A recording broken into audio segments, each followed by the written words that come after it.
na-echa na ako dun na during this love scene, may mga talagang nanonood sila. Kasi yung shot was reverse shot. So, nandito yung camera sa likod. Nandito kami love scene. And there are people in front of us. So, isa yun sa mga challenging.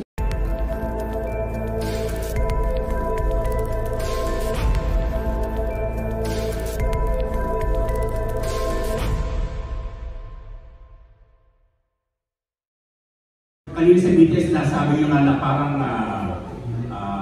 kakaiba yung yung experience nyo dito. Saan kayo na-challenge sa paggawa ng pelikula? Hello po, magandang hapon po. Thank you for that question. Actually, na-challenge kami sa story mismo, sa script mismo.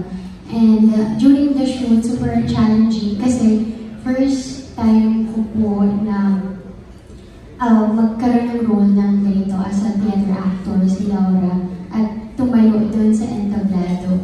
And very thankful po ako sa production, sila Direk Lau, yung team po nila na nakapag-provide po sila ng mga workshops and rehearsals. Kasi may play po na kami ginawa within the film. Kaya yun, yung role pa lang, very challenging na. Thank you. Gaya po nagsabi ni Angela po, talaga po nakaka-challenge po talaga po hindi film na to.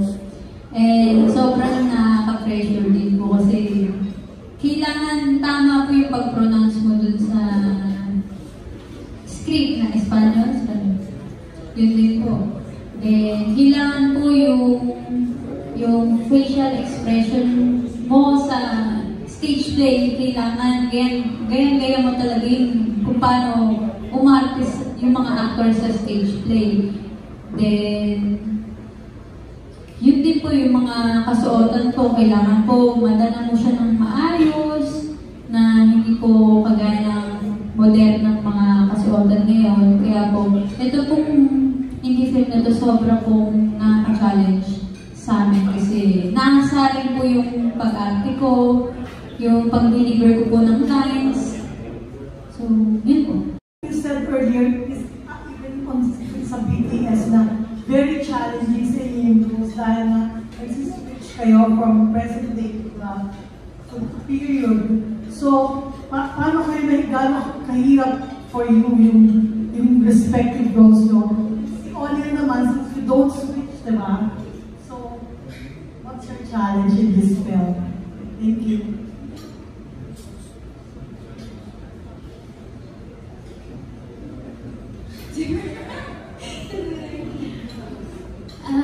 Siguro, pinaka-challenging talaga was doing the play.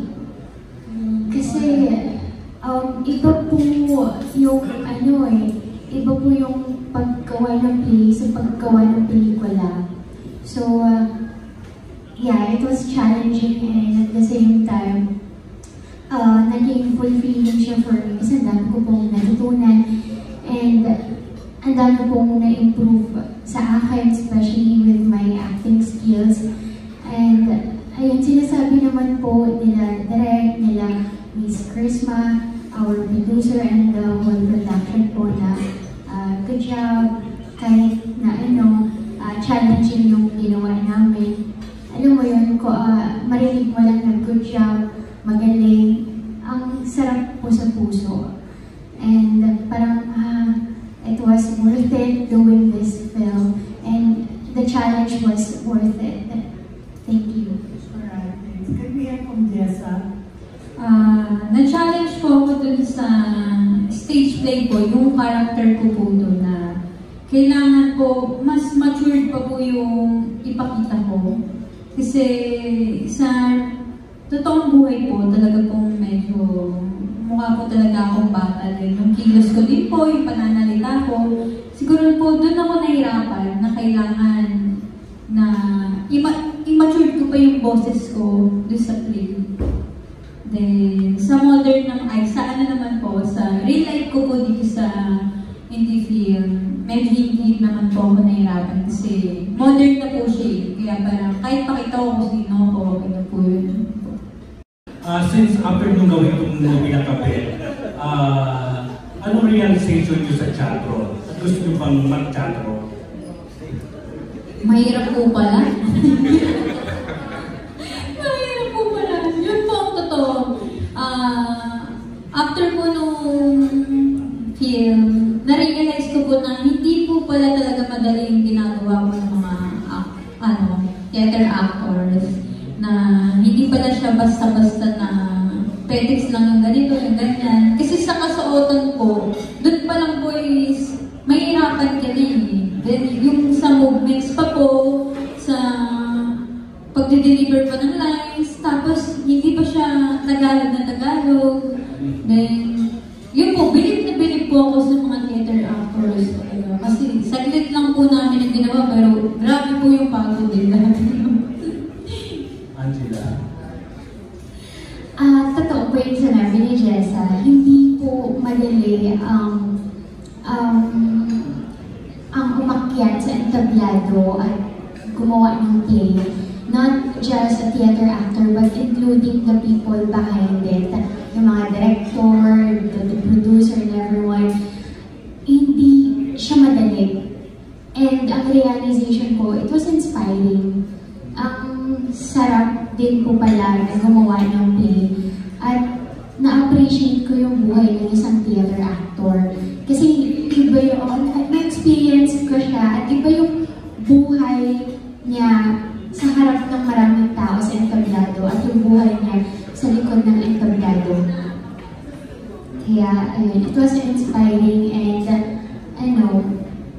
yung passion nila, ang sarap lang at ang ganda kasi ako na-inspired, natutunan ko siyang mahalin kahit na hindi madali. Thank you po. Tapos, yung iba, sa entablado yung mga love scene. Usually, ang ginagawa nyo, yung sa kwarto lang yung mga normal na pelikula, di ba? Ito sa teatro mismo sa entablado, mas mahirap tayo. Maraming tao.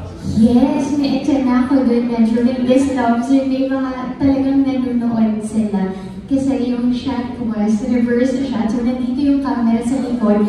Nandito kami love scene. And there are people in front of us. So, isa yun sa mga challenging din na ginawa namin. Kaya, sa mga theater actors, saludo po ako sa inyo. Okay, sir. Yun po, parang first time po siguro namin, first time ba, na mag-love scene sa stage, sa entablado talaga. Kaya po parang na-experience and na-unlock na rin namin yun na may gano'n na kakaibang experience, hindi po kagaya sa iba na nakikita natin. Kaya po, mas kaabang-abang siya panoorin kasi kakaiba po talaga ito eh. Pero kayo, as in yung mga theater actor, walang pakialam kahit walang plaster niya, kahit nakatiwang-wang niya. Kaya buti nilang pinakita sa amin ni O'Neil kung paano gawin. Oo, siya po nagtuturo sa amin. Pero kayo, okay na walang plaster sa entablado? Okay na walang plaster na makita yung katawan niya? I think it's more natural that way as a theater actor without the plaster. Kasi you love what you do eh. You have this passion, you have this dream. Kaya alam mo kung ano yung gusto mo. And that goes with my character. Thank you. Ikaw, Jessa. Okay naman po, pero dahil po kailangan po talagang mag-plaster. Kasi gawa nga po, hindi naman po may iwasan na may madikit. Madikit. Kaya po kailangan po talaga. And sa mga movements din po kasi, kailangan po talaga may plaster din po ibang scene. Pero sa sa top naman po, comfortable naman po kasi po, mga